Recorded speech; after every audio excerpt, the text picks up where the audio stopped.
Hola a todos, bienvenidos a Filosofía de Película, yo soy Oscar y un saludo muy especial a Amos del Mundo que pasó un video mío en su canal, aunque haya sido en velocidad de por dos, parezco Alvin y las ardillitas, pero muchas gracias por difundir mi trabajo, muy amable. Me preguntan, ¿considero preferible las reformas a las revoluciones? Sí, sin duda. Y si es así, ¿por qué? Bueno, para empezar, históricamente, empíricamente, las revoluciones de las que salió algo bueno, o por lo menos de las que no salió algo visiblemente peor que lo que había antes, se cuentan con los dedos de una mano. Y aún en ese caso, fueron todas contrarrevoluciones. O sea, fueron revoluciones en contra de un régimen revolucionario. Las poquísimas revoluciones de las que salió algo bueno. Por ejemplo, la revolución de 1989. Fueron revoluciones en contra de un régimen revolucionario. Pero además, esto es un dato empírico, es un dato objetivo histórico. Pero además creo que hay algo que está esencialmente mal en la mentalidad revolucionaria. Una revolución es un intento de imponer en el mundo real una utopía. Un régimen social supuestamente perfecto que algún pensador se sacó de la galera y dijo: esta es la mejor forma posible de organizar el Estado, deberíamos bajar esto del mundo celestial e imponerlo por la fuerza en el mundo real. Esa es la mentalidad de la revolución. Esa mentalidad tiene problemas esenciales. Uno es que niega las verdaderas causas de los hechos históricos, las verdaderas causas de los fenómenos económicos, de los fenómenos políticos, de los fenómenos sociales, entre ellos las verdaderas causas de la revolución. O sea, básicamente una revolución es un juego de rol que no tiene ningún vínculo masivo e impuesto por la fuerza de las armas, literalmente a punta de pistola, que no tiene ninguna relación, ningún vínculo con el mundo real. Eso es una revolución. En este régimen van a existir desde luego dos sistemas políticos paralelos. El sistema de bromas que forma parte del juego de roles y el sistema político real que rige, que se basa en las verdaderas causas de la revolución y en los verdaderos agentes causales de la revolución, de los que impusieron el régimen de rol. Es del juego de rol masivo y obligatorio. En toda revolución va a existir este doble discurso, este doble poder, que en realidad es un solo poder. El verdadero poder lo tiene siempre el grupo que tiene el poder en el mundo real. Y por otra parte, como todo régimen revolucionario está diciendo, bueno, los hechos históricos, la cultura, la historia, la economía, la política, la geografía no tienen ninguna importancia. Un régimen político es algo que nos hemos imaginado, nos sacamos de la cabeza, se sacó de la galera un pensador y lo impusimos por las armas en el mundo real. Quiere decir que cualquier otro se puede sacar un régimen político de la galera e imponerlo a punta de pistola en el mundo real. El régimen revolucionario, al negar la legitimidad de todo régimen político, necesariamente niega su propia legitimidad y por lo tanto necesita gobernar por el terror. Y esto, repito, no solo son cosas que vemos históricamente, que es el caso, es necesario. Un régimen revolucionario no puede ser otra cosa que un régimen de terror que impone un juego de rol masivo, es un mundo falso, donde las verdaderas causas de los hechos históricos son negados. Por eso de ninguna revolución ha salido jamás algo bueno, y no creo que tal cosa sea posible. ¿La rebeldía es un falso valor?, me preguntan. Sí, sin dudas. A ver, rebelarse en contra de un mal en nombre de un bien es algo bueno, llegado el caso es algo admirable. Pero en nuestros días hay un discurso que pretende que la rebeldía es un valor en sí mismo. Fulano es un rebelde. Ok. ¿En contra de qué se está rebelando? ¿Y a favor de qué? ¿En nombre de qué es esa rebelión? En esto ha tenido mucho que ver el cine, con ficciones como Star Wars, donde los buenos siempre son los rebeldes que se están enfrentando al malvado Imperio Galáctico. Eso ha ido instalando la idea de que los rebeldes siempre son los buenos y el poder siempre son los malos. No es así en el mundo real.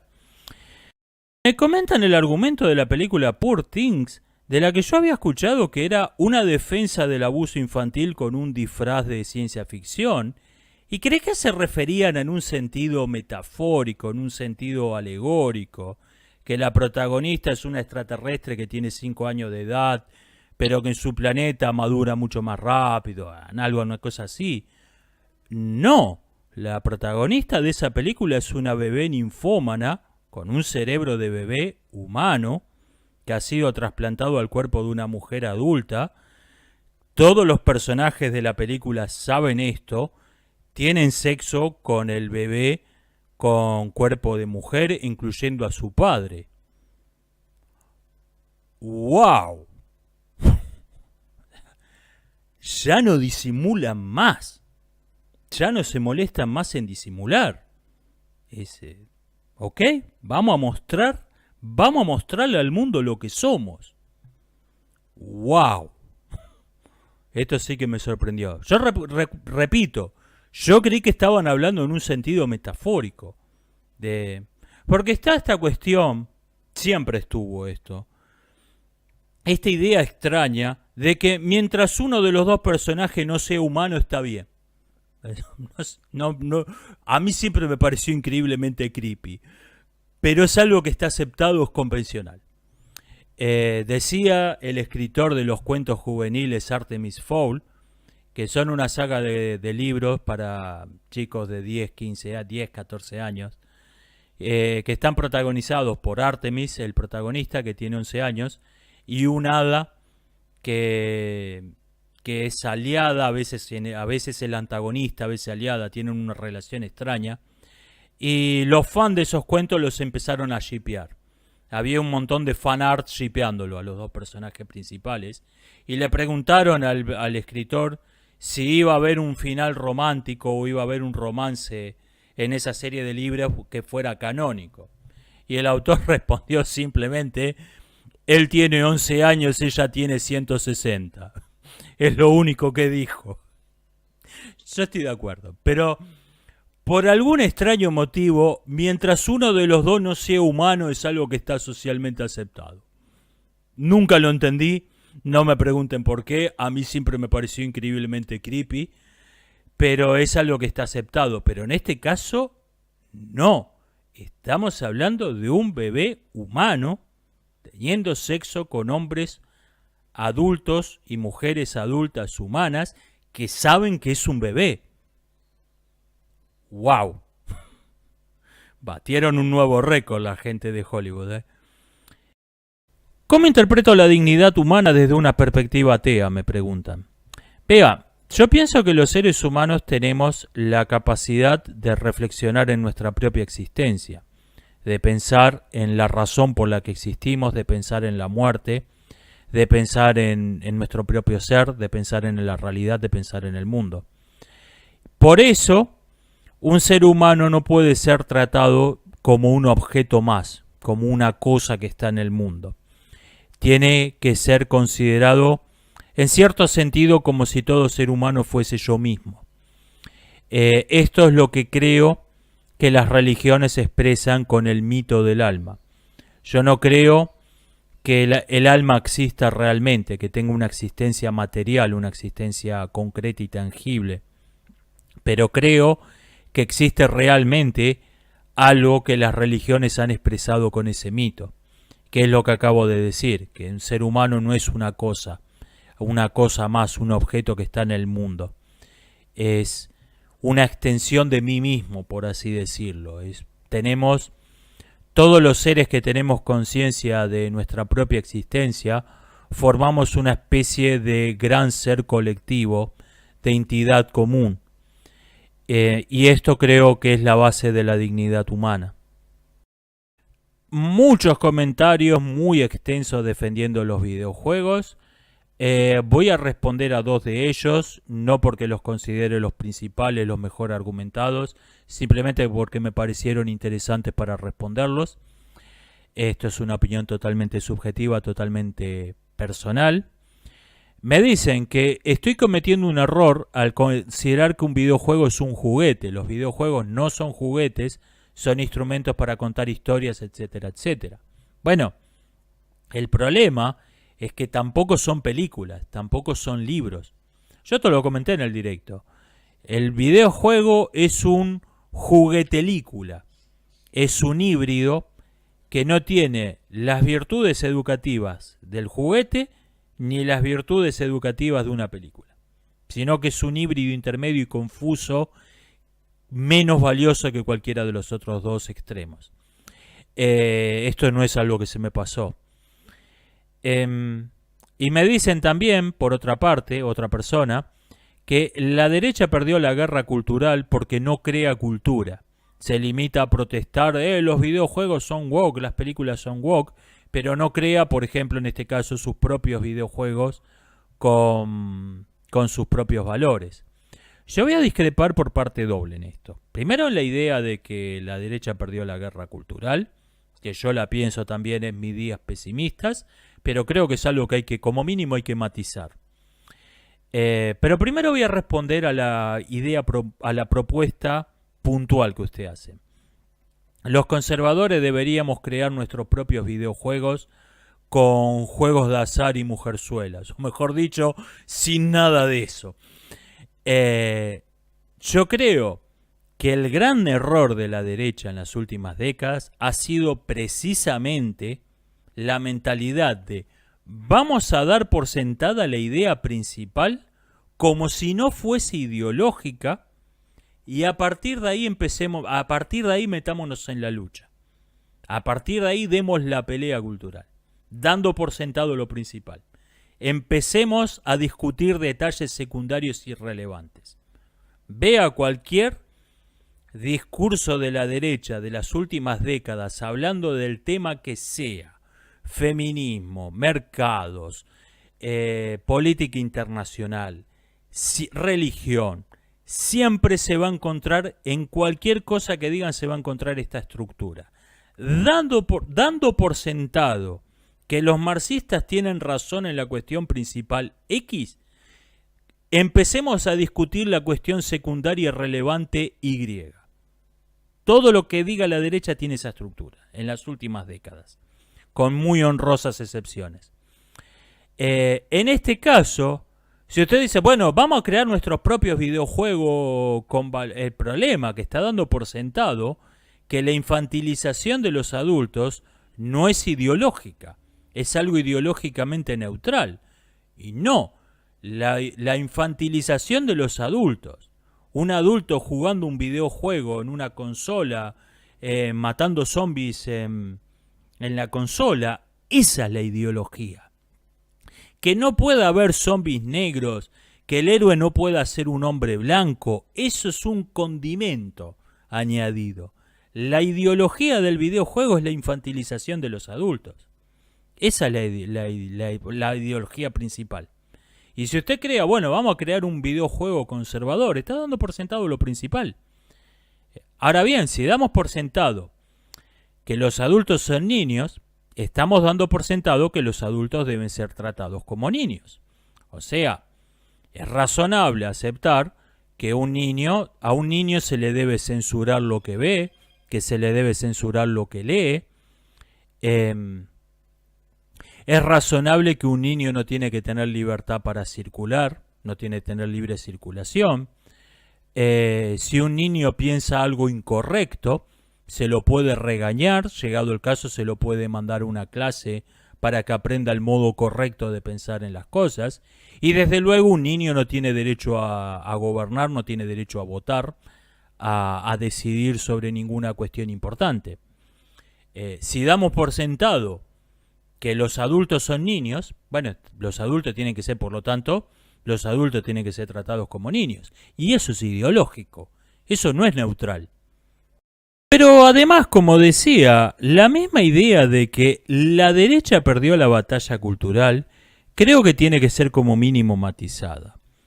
Por un lado, es verdad que hoy en día postulados ideológicos marxistas han dejado de ser vistos como postulados ideológicos marxistas, han dejado de ser vistos como postulados ideológicos y se los asume como sentido común. Este es el origen del estamos todos de acuerdo. Bueno, estamos todos de acuerdo en la cuestión principal, que es un postulado ideológico marxista. Dando por sentado ese postulado ideológico marxista, vamos a ponernos a discutir alguna cuestión secundaria que no tiene ninguna importancia. Precisamente procede de acá.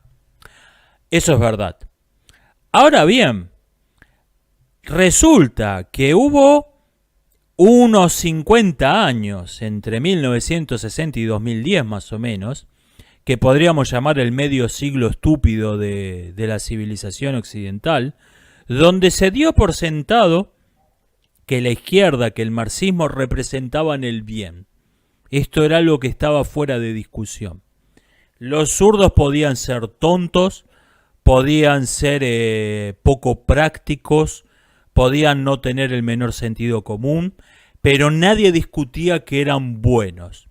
Eran idiotas de buen corazón, supuestamente.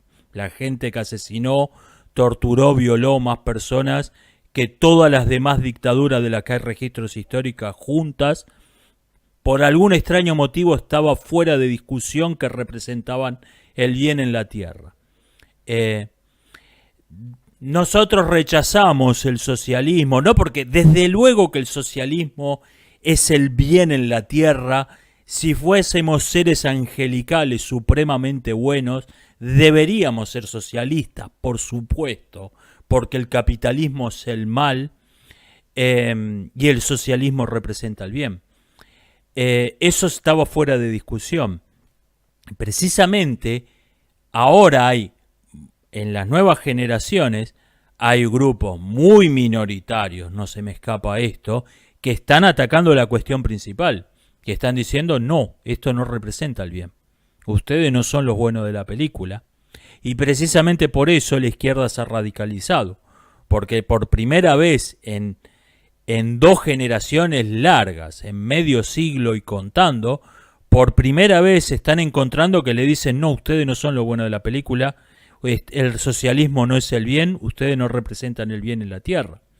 Incluso si ese discurso procede de grupos tan estúpidos como ellos, como los libertarios, por ejemplo, de grupos tan estúpidos, tan completamente amorales como ellos, con los que tienen más en común de lo que creen.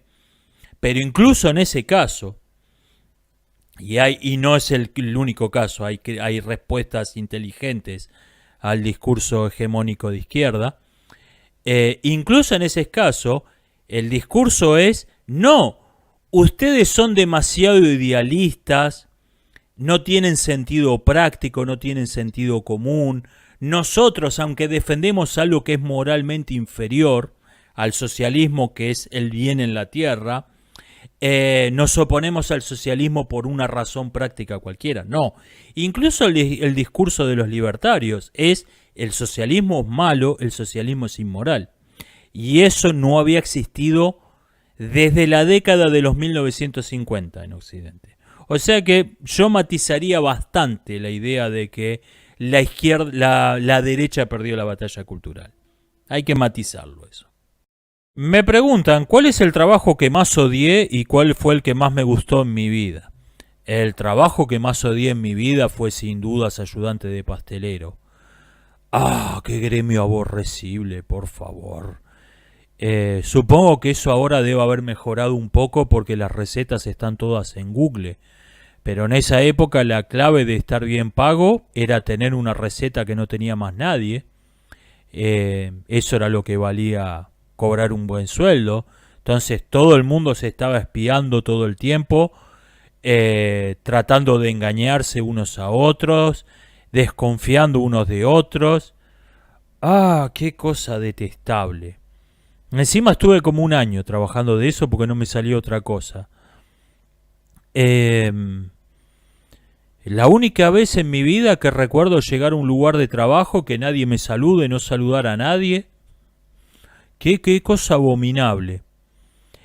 Y el trabajo que más me gustó en mi vida, sin contar youtuber, fue trabajar de camarero, de mozo en un pub en el barrio de Acasuso de adolescente. Básicamente Me pagaban por ir a bailar. Me pagaban por divertirme. Ese fue el mejor trabajo que tuve en mi vida, sin dudas. Y por último me dicen, pasando de un tema frívolo a un importante, considero que la muerte es un mal, porque dije, en un video anterior dije que la muerte es el único mal absoluto, todos los demás males son accidentales y por lo tanto no son inevitables. Safo de Mitilene decía que la muerte es un mal, así lo creen los dioses y no morirían ellos. Y creo que lo que quería decir con esa fábula religiosa es que, aunque querramos engañarnos, querramos convencernos de que la muerte en realidad no es un mal, que tiene su lado bueno, el hecho de que hagamos inmortales a los dioses demuestra que en realidad no lo creemos.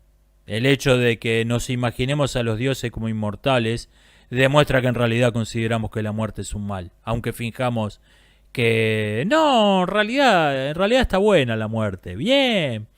En realidad no lo creemos, porque si no consideraríamos a los dioses mortales. Yo estoy de acuerdo con eso.